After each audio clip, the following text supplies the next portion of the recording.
Olá, meus amigos, olá, nação corintiana, salve o Corinthians! Estou de volta com o meu programa Tarcísio Rabelo, a voz que vem das arquibancadas, vídeo exclusivo aqui no canal do YouTube. Bom, eu estava doido para comentar alguma coisa sobre o jogo de ontem, mas eu não tive tempo, minha correria hoje foi tremenda e só agora que eu pude estar aqui com vocês para falar um pouco sobre o jogo de ontem. Já me perguntaram hoje ao longo do dia se o que eu achei do resultado da partida 1-1 Corinthians e Cuiabá ontem. Eu vou ser bem sincero para vocês. Como eu disse em alguns vídeos anteriores, eu comecei a gostar de futebol em 77 com aquele título do Corinthians em cima da Ponte Preta. Falar o que daquele time? Olha o time que o Corinthians tinha. Olha o time que o Corinthians tinha, bicampeão paulista, 81 e 82. Democracia corintiana. Né? 81 e 82 foi. 82, depois 83, acho que foi o Santos. É isso mesmo, o Corinthians tentou o tricampeonato. Falaram o quê? Olha, para quem viu o time de 98, 99, 2000, campeão do mundo, para quem viu o Corinthians, campeão de tudo em 2012, para quem vê o Corinthians hoje, dá dó, dá pena. Dá pena assistir o jogo do Corinthians hoje. Mas como corintiano que somos, nós acompanhamos o time. A torcida vai no estádio e lota o estádio, mesmo sabendo que vai ver Matheus Bidu. Não é porque ele marcou o gol que eu vou isentar o Bidu da ruindade que ele é. É ruim. Não serve para vestir a camisa do Corinthians. Não dá, não tem condições.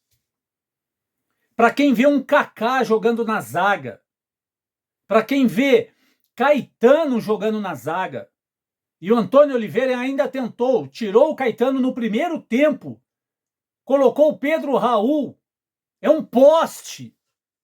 Quando eu vejo o Pedro Raul em campo, eu me lembro daquele centroavante que na Copa do Mundo, se não me engano, foi no Brasil, foi o Fred, que era um poste em campo.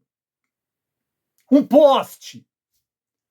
Esse Pedro Raul é um poste dentro de campo. É horrível. Quando o Corinthians entra em campo com o Pedro Raul, joga com 10 e o adversário com 12. Porque ele é muito ruim. O Wesley está achando a última bolacha do pacote. Não está jogando nada. Nada. O único ali que corre, que dá trombada alguma coisa é o Yuri Alberto, o Ranieri. Porque o resto é ruim demais. O Corinthians começa com Léo Maná, entra Mateuzinho. É o time do Corinthians. Do outro lado tem o Hugo, depois sai o Hugo, entra o Matheus Bidu, que fez o gol. Um belo gol, por sinal, mas eu não isento ele da culpa que ele tem, da ruindade que ele é. Ponto positivo. Quando surgiu aquele pênalti que, para mim, foi inexistente. Se o Kaká cometeu falta, ele cometeu a falta fora da área, que ele já vinha puxando o jogador fora da área. Deveria ter marcado a falta fora. É só vocês olharem o lance. Ele começa a puxar o jogador fora da área. O Kaká, com ele é 8 ou 80. Ou ele marca a favor ou ele marca contra. Com ele é assim. E zagueiro pro Corinthians dessa forma não serve. Não adianta no próximo jogo contra o Palmeiras ele marcar gol de cabeça. Ou sei lá como. Não adianta. Não vai isentar a ruindade que o Kaká é. Gustavo Henrique, se jogar, não vai isentar a ruindade do Gustavo Henrique, do Caetano, do Hugo, do Mateuzinho, do Léo Maná. Olha a defesa que o Corinthians tem. Ponto positivo, quando eu vi aquele pênalti inexistente do Kaká, sabe do que eu me lembrei? Do Ronaldo Giovanelli em 88 contra o São Paulo.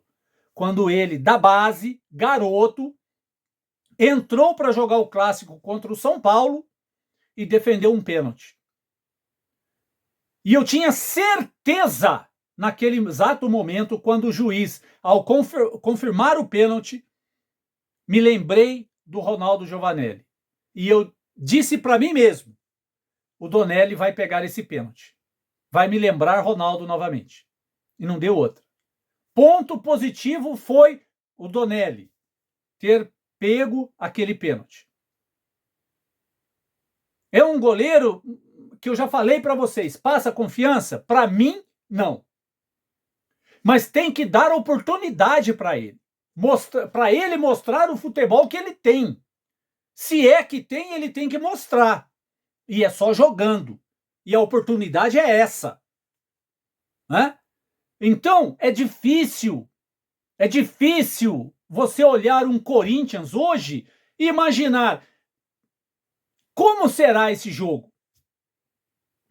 Eu vou ser bem sincero para vocês, o empate ontem ficou de bom tamanho para o Corinthians. Ah, mas o Corinthians jogou em casa, e daí?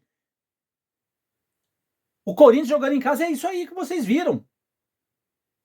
Não vai sair disso, o Corinthians é mal treinado, o Corinthians é mal fisicamente, os jogadores não têm vontade de vestir a camisa do Corinthians. Não tem vontade. E essa camisa que está aqui atrás é da Democracia Corintiana, que eu comprei lá em São Paulo, no estádio.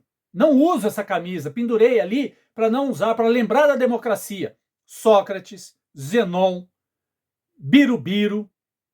Gente, pelo amor de Deus. Pelo amor de Deus. Honravam a camisa do Corinthians. E agora esse time que o Corinthians tem, que ninguém honra a camisa do Corinthians. É triste de ver o Corinthians em campo. Esperar o quê do Corinthians a não ser isso? A não ser isso. Uma vergonha em cima de vergonha. E eu vou colocar aqui para vocês a porcentagem de culpa de cada um. Para mim é. Para mim. Mesmo eu dizendo para vocês que o Corinthians é mal treinado, a culpa do Antônio Oliveira é 20%. A imprensa toda quer a cabeça do Antônio Oliveira. Mas ele só tem 20% de culpa, porque ele não entra em campo. Ele não joga.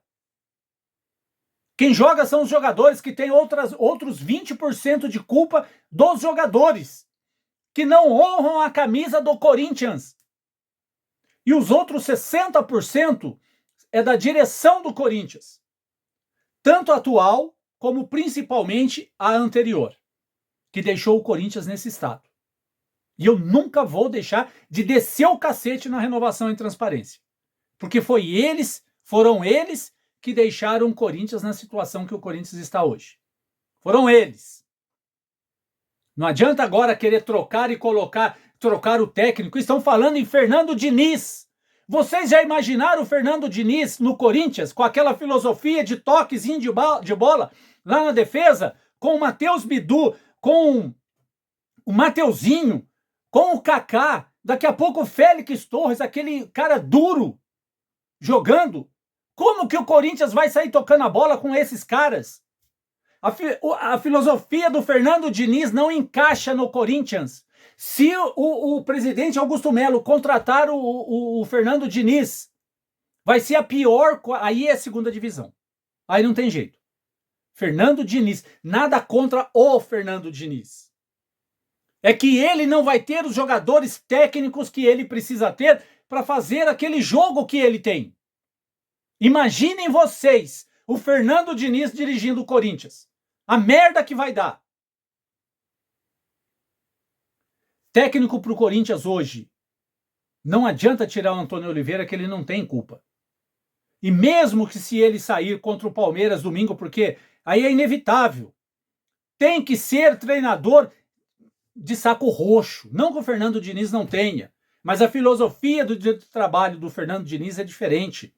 Não se encaixa nesse Corinthians. Tem que ser um técnico que venha para o clube para agrupar os jogadores, para trancar, fechar a casa. Todos os jogos o Corinthians toma gol. Todos! Mas também com a defesa que o Corinthians tem, que é o quê?